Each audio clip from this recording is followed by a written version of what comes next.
Comment lire l'énergie d'une personne rien qu'à la photo? Je ne sais pas si vous faisiez ça quand vous étiez petit, mais juste de vous asseoir sur un banc par exemple et d'observer les passants et de leur inventer une vie, c'est déjà un très bon début. Prenez une personne statique, comme ça vous n'avez pas à changer de personne toutes les 5 secondes, et vous allez juste voir ce qui vient en termes de ressenti. Ce qui est important, c'est de ne pas tomber dans les pièges de juger les vêtements ou de juger l'apparence, parce que là, vous allez rentrer dans un ressenti très superficiel qui ne parle pas vraiment de l'énergie et des profondeurs de ce que peut ressentir ou de ce que peut vivre la personne. La deuxième erreur, c'est de vous arrêter aux croyances que vous avez accumulées par le fait de vivre en société tout simplement, donc les croyances que vous avez acquises, qui ne reflètent pas non plus la réalité de la personne. De toute manière, à partir du moment où vous êtes dans un jugement, c'est que vous n'êtes pas vraiment dans la lecture de ressentis photo.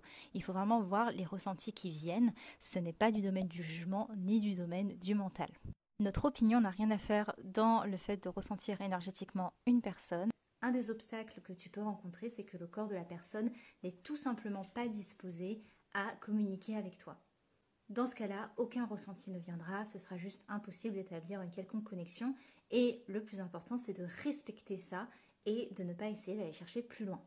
Un autre obstacle que tu peux rencontrer, c'est que la personne a beaucoup trop de protection ou de façade pour que tu puisses lire quoi que ce soit. Elle est tellement entourée énergétiquement que ce sera juste impossible pour toi d'avoir un quelconque ressenti. Et dans ce cas-là aussi, il faut juste l'accepter. Dans tous les cas, comme toute pratique, ça vient en pratiquant et surtout ça demande une bonne écoute de son énergie et un bon développement de ses ressentis subtils. Si vous voulez plein d'exemples de lecture photo, j'en fais régulièrement des lives où je vous reçois et je lis votre photo en direct pour vous donner vos tendances énergétiques.